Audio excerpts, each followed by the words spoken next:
ఆధ్యాత్మికతకు నిలయం, ప్రకృతి సోయగాలకు చిరునామా కోనసీమ.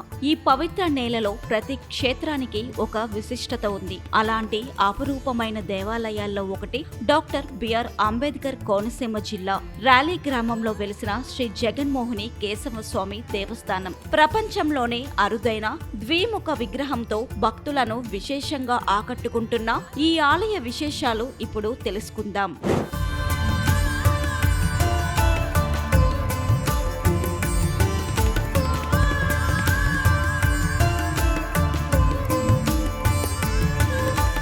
పచ్చని కొబ్బరి తోటల మధ్య ప్రశాంతమైన వాతావరణంలో వెలిసిన ర్యాలీ శ్రీ జగన్మోహిని కేశవ స్వామి ఆలయం భక్తులకు ఆధ్యాత్మిక అనుభూతిని అందిస్తుంది.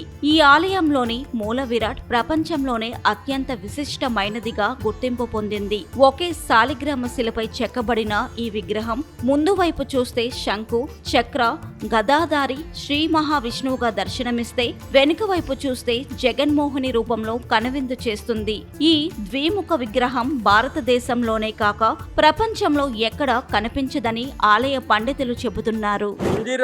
హృదయ సారస భృంగ కుండలేంద్ర మృదుతల్పసయాంగ పాద పంకజ సముద్ధిత గంగ పాతున పతగర జతురంగ.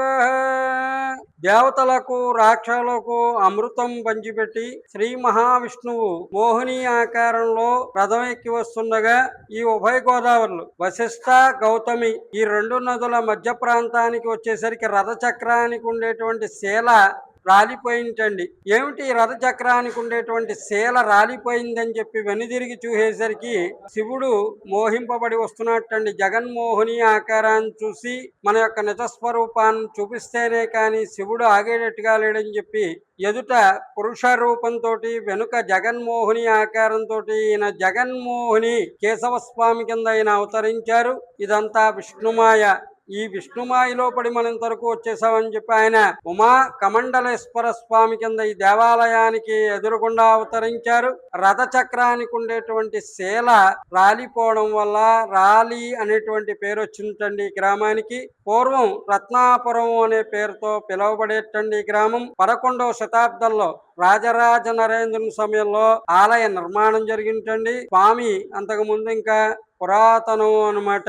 స్వామికి చైత్ర శుద్ధ నవమి లగాయతు పౌర్ణమి వరకు సప్తాన్నక దీక్షలో స్వామివారికి వార్షిక కళ్యాణోత్సవం జరుగుతుంది. అలాగే భక్తులు కోరికలను అనుసరించి ప్రతి నెల వచ్చేటువంటి శ్రవణ నక్షత్రంలో స్వామివారికి భక్తుల కోరికలకు తీర్చుకుంటూ వారికి ఆ అవకాశాన్ని కల్పించబడింది. వారికి కళ్యాణోత్సవం అది జరుగుతుంది అనమాట. స్వామివారికి శ్రవణ నక్షత్రం కళ్యాణం జరుగుతుంది. అలాగే విష్ణువుకు సంబంధించినటువంటి ప్రతి కార్యక్రమం కూడా ఇక్కడ వైభవపేతంగా జరుగుతూ ఉంటుంది.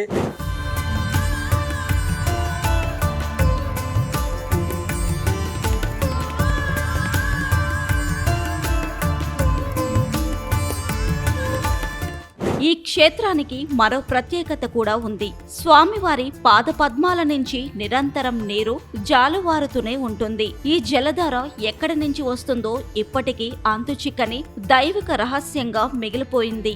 భక్తులు దీనిని గంగమ్మ ప్రవాహంగా భావించి భక్తి శ్రద్ధలతో స్వీకరిస్తారు. అలాగే ఈ ఆలయ చరిత్ర సుమారు 1000 సంవత్సరాలకు పైగా ఉందని చెబుతారు. చోళరాజుల కాలంలో ఈ ప్రాంతం దట్టమైన అడవులతో నిండి ఉండేదని స్థల పురాణం వివరిస్తుంది. చోళరాజు విక్రమదేవుడికి దైవ సంకేతం లభించడంతో ఈ ప్రాంతంలో తవ్వకాలు చేపట్టగా శాలిగ్రామ శిలతో చేసిన విష్ణుమూర్తి విగ్రహం బయటపడిందని చెబుతారు. అనంతరం ఆ విగ్రహాన్ని ప్రతిష్ఠించి ఆలయాన్ని నిర్మించినట్లు చరిత్ర చెబుతుంది.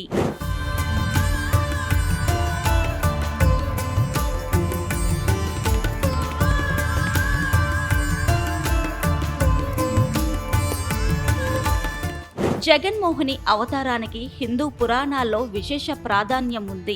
సముద్ర మదనం సమయంలో అమృతాన్ని అసురుల నుంచి కాపాడేందుకు మహావిష్ణువు మోహిని రూపం ధరించాడని పురాణాలు పేర్కొంటాయి. ఆ దివ్య ఘట్టానికి ప్రతీకగా ఇక్కడ స్వామివారు జగన్మోహిని కేశవ రూపంలో దర్శనమిస్తున్నారని భక్తుల విశ్వాసం. ర్యాలీ కేశవ స్వామిని భక్తులు మరో పేరుతో కూడా పిలుస్తారు. అదే ఉద్యోగ స్వామి, బదలీల స్వామి. ఇక్కడ స్వామివారిని దర్శనం దర్శించుకొని మొక్కులు చెల్లించుకుంటే ఉద్యోగ అవకాశాలు లభిస్తాయని, ఉద్యోగస్తులకు కోరుకున్న ప్రాంతాలకు బదిలీలు జరుగుతాయని భక్తులు నమ్ముతారు. అందుకే రాష్ట్రం నలుమూలల నుంచి కాకుండా ఇతర ప్రాంతాల నుంచి కూడా వేలాది మంది భక్తులు ఇక్కడికి తరలి వస్తుంటారు.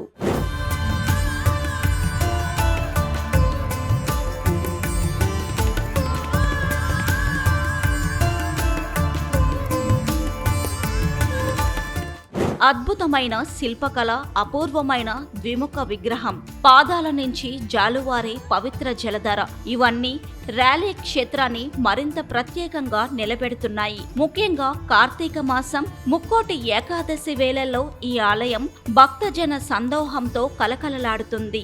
హరిహరుల లీల విశేషాలకు సాక్ష్యంగా నిలిచిన ర్యాలీ శ్రీ జగన్మోహిని కేశవస్వామి ఆలయం కోనసీమ ఆధ్యాత్మిక వైభవానికి ప్రతీకగా నిలుస్తుంది. జీవితంలో ఒక్కసారైనా ఈ అపూర్వ క్షేత్రాన్ని సందర్శించి స్వామివారి దివ్య దర్శనం పొందాలని భక్తులు ఆకాంక్షిస్తున్నారు.